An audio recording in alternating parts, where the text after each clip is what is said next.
I think Alcoholics Anonymous in this process of the three legacies of unity, being a part of the community, the herd, doing whatever is necessary to be one with rather than the judgmental one apart from.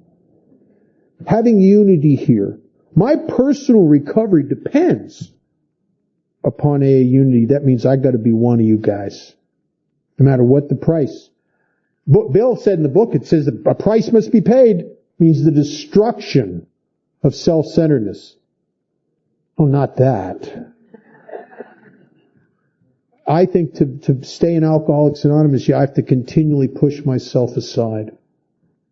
And service, that I show up, I have commitments, I do those commitments, that my integrity is tied up in doing what I say I'm going to do. Even if it's inconvenient, even if I'd rather do this other thing, I do what I said I was going to do here. Because I don't want to be the guy who feels like he's a phony. Right? And then the 12 steps in recovery. And that I have to, the 12 steps in my life have been over the years designed to do one thing, is to shrink Bob. It's massive ego reduction. If you follow the process in the big book, and that's 4th step, I've studied a lot of therapy, I've studied a lot of psychology and spirituality, I've read a lot of books. I have never seen anything on the planet, anywhere in print, anywhere, that is more effective for ego reduction, and that's what Harry Tiebout says, we have to have ego reduction of depth than our 4th step.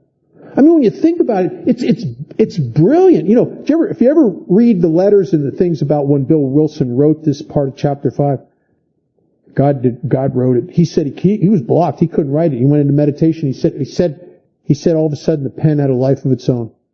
He had writer's block. It just started writing itself.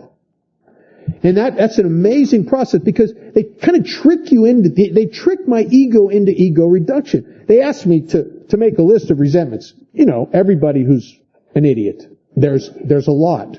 Everybody, if there was any justice in the universe, would owe me an amends. All the people I feel smugly superior to, the stupid people, the wrong people.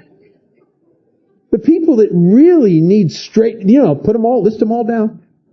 And then it walks me through a process and takes me to a place on page 66 after it walks me through this stuff's going to kill me, that I'm prepared to look at this from an entirely different angle.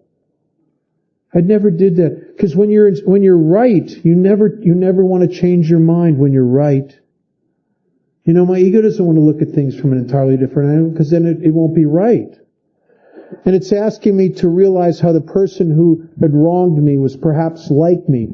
And even though I didn't like their symptoms, that they were spiritually sick, the things they did in column number 2, and how these affected me or disturbed me, that I must realize, I must get honest enough with myself, I must come down off the high horse and see how the person I judged so harshly was really perhaps like me, spiritually sick.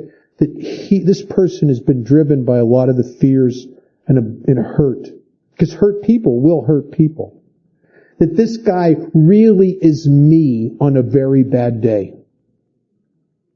And when I start to see myself in you, all of a sudden it's funny, it's some of the separation between me and you starts to dissolve away. And I start to understand you. I even started to have some compassion for some of the people I judged so harshly for so long, because I started to get it.